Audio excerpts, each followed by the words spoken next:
Hello and welcome to Artist Express. Today we have with us Tim Owens, a comedian from Ellsworth. Thank you for joining us, Tim. Thank you for having me. And we can call you Timo, right? That's correct. Yeah, Okay. that's fine. Can you tell us a little bit about how you got into the comedy field? Okay, actually, when I started doing stand-up comedy, I just had an idea one day that I wanted to produce a comedy show. Now, I had no intentions on doing stand-up. I was just going to find comedians and bring them together to put on a show in the community. I see. And what happened when I put the show together, I said, you know what, let me do a few jokes in between the comedians to bring them on stage. And when I did that, the people in the audience thought that I had been doing stand-up because the material was funny. Even the guys, comedians I met, they even thought I was a regular stand-up, but I had never done it before. Oh, so it just kind of took off from there. So you kind of discovered yourself in the process of offering an opportunity to others. Yes, that's how Great. it went. Where do you draw your material?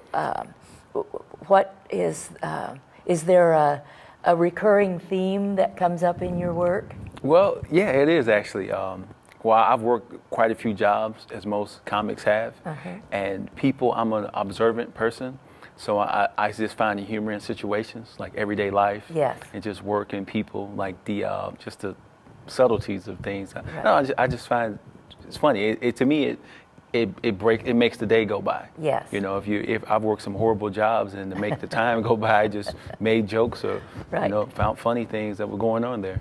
Now, do you write things down and in order to,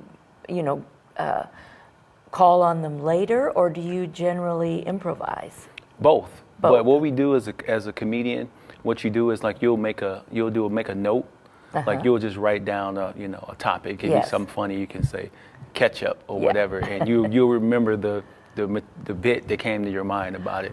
Okay, so basically your notes are little memory prompts, basically, and then you do a riff on that. Yeah, we have napkins, whatever. I mean, Right. Sometimes you get a whole shoebox full of notes and stuff, and Right. sometimes you'll get them together and pull them out and get stuff off of them. Yeah, it happens like that. Yeah, well, Post-it notes are the bane of my existence. They're all over the house and tucked into every little nook and cranny, and I wish I were a little more organized with it, but I know how that goes.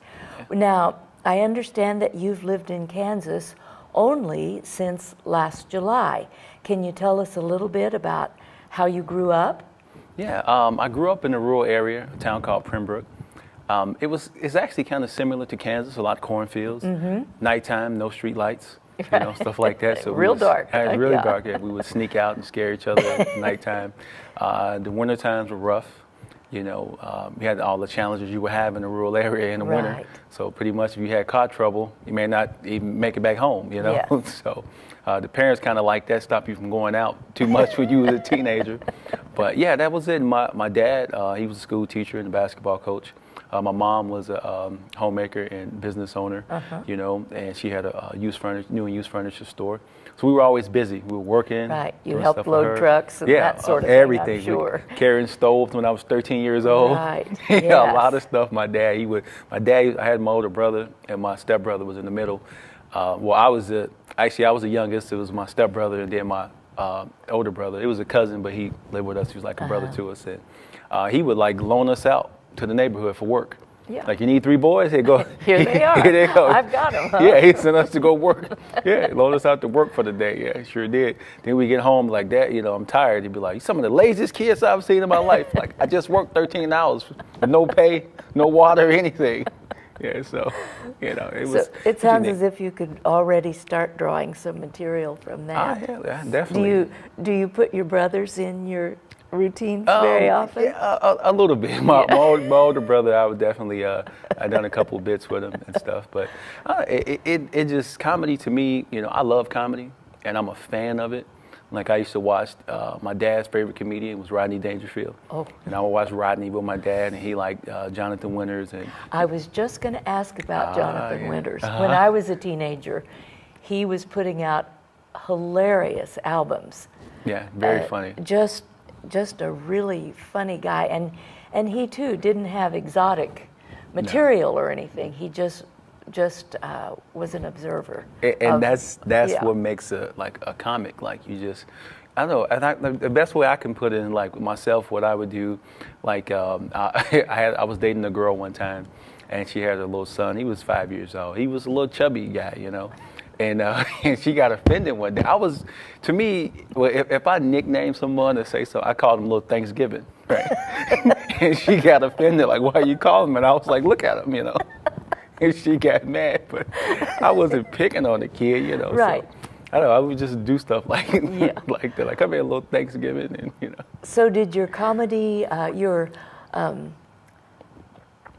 talents in comedy begin to emerge while you were still in school? Absolutely. Tell me about that.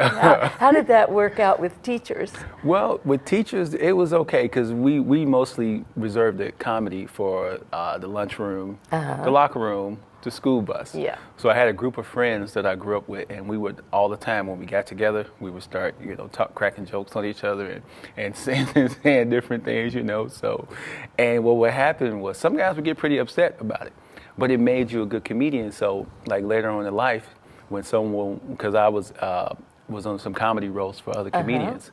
So they didn't know that I had a background. Because my comedy persona, I do mostly mainstream humor. I don't use profanity. Right. I stay away from that. Good so I for like you. to be a You comedian. don't have to. No, not at all. Because I'm a fan of comedy historian. So I know you can be funny without all of that stuff. So it came back though later on when I was on comedy roasts, my upbringing and being able to roast people and crack Right. jokes. Some of the guys didn't know that I had that. Right. Because they had never seen that. Because I don't attack the audience. I never was that type of comedian.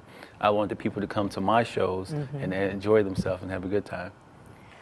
So how did you make the transition from just enjoying comedy in your everyday life to being a professional? Now, was the time when you pulled other comedians together for a show, was that the beginning of your professional career? Yes, that's what started it. I see. See, the first bit that I ever did was I used to stutter really bad when I was a kid.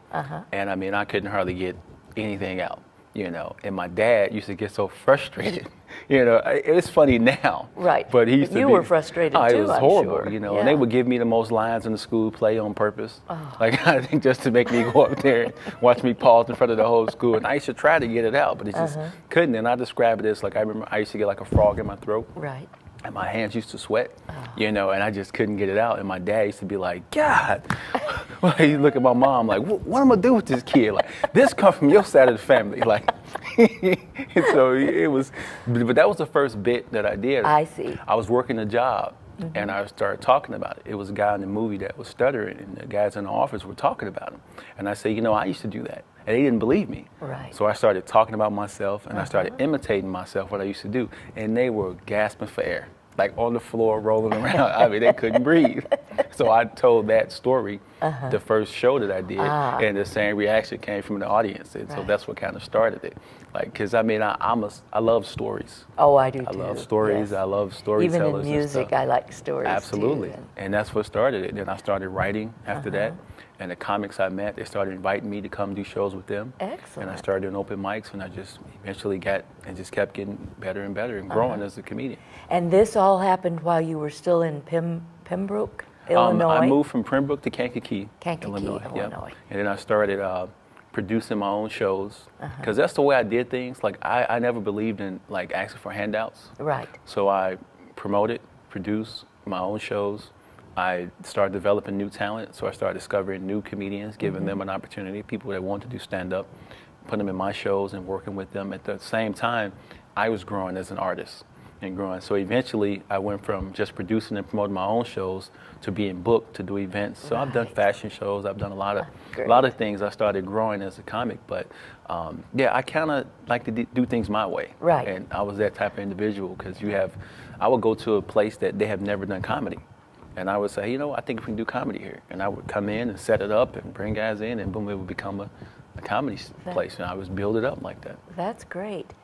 Now, have you participated in the comedy scene here in Salina yet? No, I You haven't. haven't been in the area very long, so I imagine it'll take a while to get to know folks. But I believe the Stiefel is doing a show in the very near future with a couple of comics. Okay. And so, and through Spark, I would imagine you could probably get connected with some other folks who are doing this sort of thing and compare notes. So to speak. Okay, that's always fun to work Right. with other comics. You know, comics can be different people though. Well, like some sure. comedians, it can be vicious. Backstage can be a little tough. Yeah, you don't want that. No, we don't. And now, since you have worked out of state in other cities, Yes, I have. can you compare the climate for comedy here to what you've experienced in the past? Do you feel we're ripe for the picking, or? You know, I think so. I think areas where comedy isn't oversaturated, it's always a good place to do stand-up because people love to laugh. Right. You know, and especially when you can produce entertainment that's quality. Yeah, I believe it's wide open, and it's good for a comedian to go in different territories. Because when you watch a comedian on television doing a special, those are his fans. Those are Yes. people that already They're his love friends them, already. know them, or whatever. But when you can go to a new territory and make complete strangers laugh at things you think is funny, now that's where the talent comes in, and that's Right. where the work, the hard work and things, that's where it pays off at. Yeah, it would terrify me to have to do that. Well, and you mentioned quality. Can you give us an indication or define some of the hallmarks of quality in comedy? What do you look for, and when you say this guy's good or this lady's really doing a great job? What are the factors that really come into play when you're dealing with that? I think what I see and what I look for, even when I write my own material, I look for it if the material has some substance to it. Yeah. Because a lot of times people could be on stage just talking, but they're really not talking about anything. Right. But when you can bring some real life experiences and some things that you've lived, and you can paint the picture for an audience, and they can follow along with you on the journey, like that's real comedy.